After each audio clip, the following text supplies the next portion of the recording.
झारखंड की हेमंत सोरेन सरकार श्रम नियोजन एवं प्रशिक्षण एवं कौशल विकास विभाग के तहत निजी क्षेत्र में यानी प्राइवेट क्षेत्र में भी नौकरियां दे रही हैं। इसी के तहत 7 नवंबर को रोजगार मेले का आयोजन किया गया है।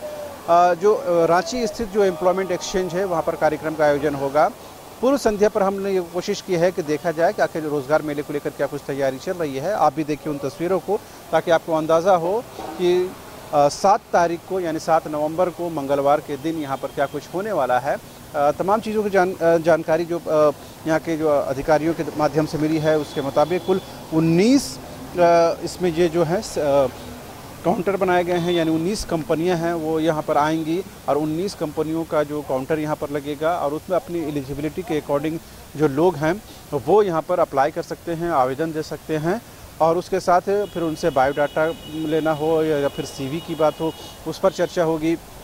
और फिर जो नेगोशिएशन होता है कंपनियां और छात्रों के बीच में वो होगा। नेगोशिएशन होने के बाद एक जो फिक्स सैलरी की बात है उस पर भी बात की जाएगी। लेकिन तस्वीरों के माध्यम से आपको अंदाज़ा होगा किस तरह से भी ये तैयारी चल रही है। जैसा मैंने बताया कि 19 सेंटर यहाँ पर हैं तो उसमें कई तरह की जॉब है। इसमें जीएनएम है, इलेक्ट्रिशियन है, वेल्डर है, बहुत तरह की जैसी आपकी एलिजिबिलिटी है, जैसी आपकी योग्यता है उसके अकॉर्डिंग आप यहाँ पर आवेदन कर सकते हैं। और 10,000 से लेकर के जो एम्प्लॉयमेंट एक्सचेंज के द्वारा या फिर यूँ कहें कि फिर श्रम विभाग के द्वारा जो एक विज्ञापन प्रकाशित किया गया है उसमें साफ साफ इस बात का उल्लेख है कि किस कंपनी के तहत कौन सी जॉब मिल सकती है और उसकी सैलरी क्या होगी। जैसे फॉर एग्जांपल मैं बताना चाहूँगा आपको, जैसे भगवान Mahavir medical super speciality hospital है, इसमें फार्मासिस्ट के लिए चाहिए और उसमें जो योग्यता है बीकॉम होना चाहिए। आयु सीमा जो है 18 से 23 साल और आपको जो सैलरी मिलेगी वो 10,000 रुपये मिलेगी। लेकिन ख़ास बात यह है इसमें फ्रेशर भी अप्लाई कर सकते हैं और इसी तरह के 10,000, 15,000, 25,000, 27,000 तक की सैलरी हमें यहाँ पर दिखाई पड़ रही है। जैसे योग्यता होती है उसके अकॉर्डिंग यहाँ पर सैलरी मिलती है।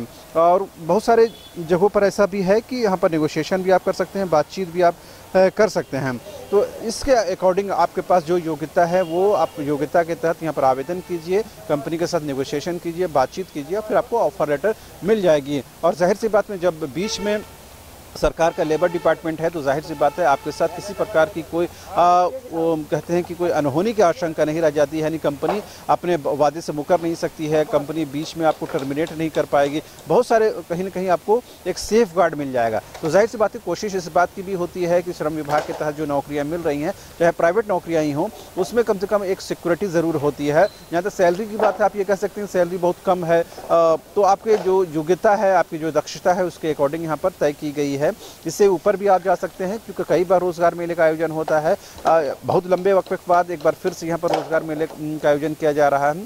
और पिछले दिनों आपने देखा होगा मुख्यमंत्री हेमंत सोरेन ने पलामू प्रमंडल में 5,000 से ज़्यादा नौकरियाँ इसी विभाग यानी श्रम विभाग के अधीन ही दी थी। लेकिन ख़ास बात यह है कि इस तरह की नौकरी को लेकर के एक आरोप राजनीतिक तौर पर ये भी लग रहे हैं। जो आजसू के सुप्रीमो हैं सुदेश कुमार महतो ये बताने की कोशिश कर रहे हैं कि जो हेमंत सोरेन की सरकार है इस तरह की नौकरी के लिए उन्होंने कमिटमेंट नहीं किया था। यानी इस तरह के 10,000, 15,000, 25,000 की नौकरी का कमिटमेंट मुख्यमंत्री हेमंत सोरेन ने नहीं किया था। उन्होंने जब सरकार बनाई थी या बनाने जा रहे थे उस दौरान इस तरह का कोई वादा नहीं किया गया था, यानी कि सरकारी नौकरी का वादा किया गया था। अब सरकार रोजगार के नाम पर, नौकरी के नाम पर इस तरह की नौकरी दे रही है, ऐसा सुदेश महतो का आरोप है। लिहाजा पार्टी ने कहीं न कहीं इस बात की आलोचना भी की है कि जो काम डीसी और डीएम को करना चाहिए वो काम अब राज्य के मुख्यमंत्री कर रहे हैं। बहरहाल आरोप प्रत्यारोप अपनी जगह पर है, लेकिन जो लोग बेरोजगार हैं, जो लोग अनएम्प्लॉयड यूथ हैं, जिनके सामने रोजगार का एक बड़ा विषय है, उनके लिए एक बेहतर मौका है, सुनहरा मौका है कि 19 कंपनियां कल आने वाली हैं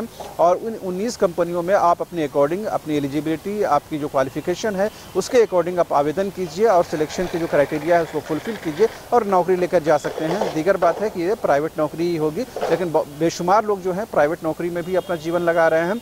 जाहिर सी बात है कोई भी सरकार ये कहती है कि हम सभी लोगों को जो सरकारी नौकरी नहीं दे सकते हैं, लिहाजा ऐसा अल्टरनेट कोशिश करती है सरकार की तरफ से कि ऐसी व्यवस्था हो जिसमें प्राइवेट नौकरियों की भी कोशिश की जाए और उसमें प्राइवेट नौकरियों की तरफ भी लोगों को भेजा जाए। बहरहाल अब देखने वाली बात ये होगी कि 17 माफ करें 7 नवंबर को जब ये रोज़गार मेला लगेगा तो कितनी बड़ी संख्या में लोग पहुंचते हैं, कितने लोगों को नौकरी मिलती है, कितने लोग जॉब ऑफर लेटर लेके जाते हैं, क्या कुछ लोगों को निराशा लगती है, क्या लोगों को उम्मीद पूरी होती है, नहीं होती पूरी है, उसके लिए एक दिन का इंतजार करने की ज़रूरत है। लेकिन श्रम विभाग की तरफ से एक लंबे अंतराल के बाद इस तरह का मेले का आयोजन किया गया है। ये दीगर बात है, केवल 19 कंपनियाँ भी हैं, आने वाले दिनों में और कंपनियाँ हो सकती हैं, लेकिन फिलहाल 19 कंपनियों के तहत आप अपनी नौकरी ले सकते हैं।